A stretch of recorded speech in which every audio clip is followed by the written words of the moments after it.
says, Tim, in memory of a dear friend and comrade, from your comrades and friends of the Gloucestershire Regiment. Do you like coming up here? Yes. What does it feel like to be up here? It feels like that he's there and it's just good company for him to be here and it's nice. So, yeah. Were you very surprised that your dad took his own life? I was, yeah. Mummy knew what he was going through, but we weren't told, and we just had no idea. We felt wrong the day he died, but after that we were just, well, when we came home we were shocked and couldn't believe it really.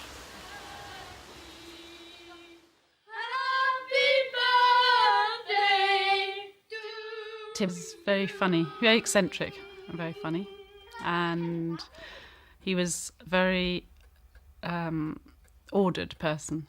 He liked to keep everything in order. He liked his whole life in order. He was meticulous with detail.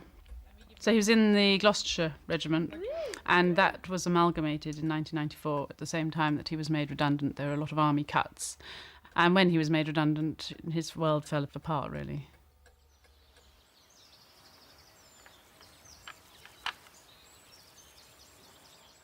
H-A-P-P.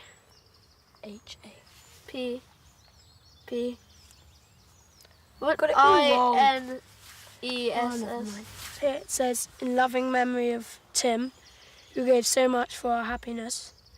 TAEC, which were his initials, and he's born on the 16th of April, 1958, and died on the 17th of April, 2004. This is where Daddy killed himself, and he marked out the place with some stones so we could put something here to remember him by, and he probably came up here because of the view. Tim had inherited the estate from his grandmother's half-sister, but his heart was in the army and he found it difficult to adapt to life on a farm. Because he was a very neat and orderly person, he wanted everything to be neat and orderly, and of course that's a never-ending job with stone walls and weeds and everything else. And then at home, life with two little babies was never very tidy either. So although it's a beautiful place to live in, it was a great burden to him. You know, he looked at it through different eyes, and all he could see was what was wrong with it, and things were out of place rather than the beauty of it. Tim's frustrations multiplied as vandals cut fences and cars were regularly abandoned and burnt out on the farm. Garden ornaments were taken, and then in 2003, the house was burgled. Tim's obsession with security intensified. He just was so caught up in the fact that these people were getting in. They knew the alarm system, they knew the number, and they had keys, and he couldn't find all his documents. And what he was doing by this stage was moving things himself and tidying them up, and then he couldn't find them. He couldn't remember that he'd done it. So it was not easy. I mean, every time I went out to hang the washing up or something, he'd bolt the door behind me in case somebody got in. And so it was real paranoia, and I persuaded him that perhaps he ought to see the doctor.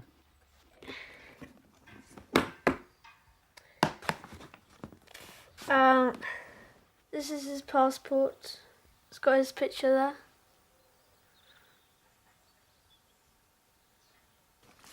there. This is his wallet. There's two wallets. What sort of things did you like doing with him? Going to Chelsea matches, going in the car around the farm, going to restaurants out, just spending time with him, playing football with him. The doctor prescribed some pills for paranoia. I gave him 2 of the pills that the doctor had given him on the Thursday night, and he took them. Well, obviously didn't make any difference whatsoever, and he was just still couldn't sleep and was really tormented. And it was his birthday on the Friday, And we'd arranged to go to London for the evening and then take the boys to the football match. That's before he died, when he took us to Chelsea matches. That's because we were about to go to a Chelsea match. So we had breakfast and then we got in the car and he said he didn't want to come to the Chelsea match. So we went. Because he felt the burglars had got in, and they had read all our diaries, so they knew when we were away, that they would know that we were going away this weekend, and so he would be able to catch them. So he stayed behind to really sort of try and catch them when they came in. And we went to London, and we went to the football match. And while we were away, that's when he shot himself.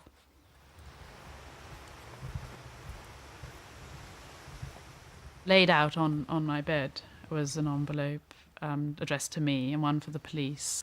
And in his letter he said that he'd failed the family because he'd let these burglars in and they were stealing everything and had taken everything.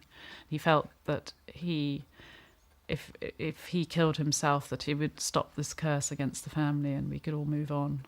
So he was so very anguished and tormented by it that that he felt that was the only option. And then obviously we had to tell the children. And it is probably, I hope, the worst thing I ever have to do in my entire life, is to tell Sebastian and Freddie that their father's dead.